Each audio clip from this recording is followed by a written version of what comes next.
मी विक्रम विजयराव धुमाळ, सातारा खंडराव मंदिर पुजारी. आपला किरणोत्सव हा पिढ्यानपिढ्यापासून चालत आलेला आहे. आपला हा किरणोत्सव असा आहे की देवाच्या डाव्या हाताकडून हा उजव्या हाताकडे जात असतात. मूळ 3 दिवस हा किरणोत्सव हा देवाच्या मूर्तीवर थेट आपल्या कळसापासून तर देवाच्या पायापर्यंत हा 3 दिवस हा किरणोत्सव स्टार्टिंग असतो.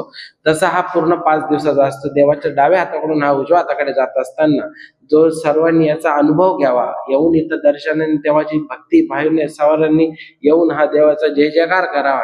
आपल्या ज्या आध्यात्मिक पद्धतीने आहे, ज्यावेळेस काही टेक्नॉलॉजी नसताना देवाचा हा मूळ मूर्ती समजा एप्रिल महिन्यात तसंच आणि आपल्या हिंदू धर्माच्या 9 वर्षात चैत्र वैशाख महिन्यात जसं काही नसताना त्यांनी देवाच्या थेट मूर्तीपर्यंत हा सूर्यकिरण जो आणलेला आहे, तर काही नसताना पण जसं त्या दिवशी आपले police sub commissioner Pravin Pawar साहेब यांच्यासोबत जे औद्योगिक खगोल शास्त्रज्ञ आले, त्यांनी त्यांचं सांगण्यात आलेलं आहे की देवकांताला ह्या महिन्यामध्ये सूर्य हा उत्तरेकडून दक्षिणेकडे फिरत असताना तिथे ते स्थानपल्ली असतात जे 90 अंशात जो येत असतो, त्यावेळेस ह्याच महिन्यात तुमच्या ह्या मूर्तीवर सूर्यकिरणाचा हा उत्सव साजरा केला जातो, असं हा शास्त्रज्ञाचं म्हणणं आहे. म्हणजे आपले पूर्वीचे जे लोक होते त्यांनी आध्यात्मिक पद्धतीने ज्यांना काही नसताना त्यांनी बरोबर ह्याच महिन्यात देवाच्या किरणोत्सवाला सुरुवात केली, हेच त्यांना आम्हाला खूप सांगतात. धन्यवाद.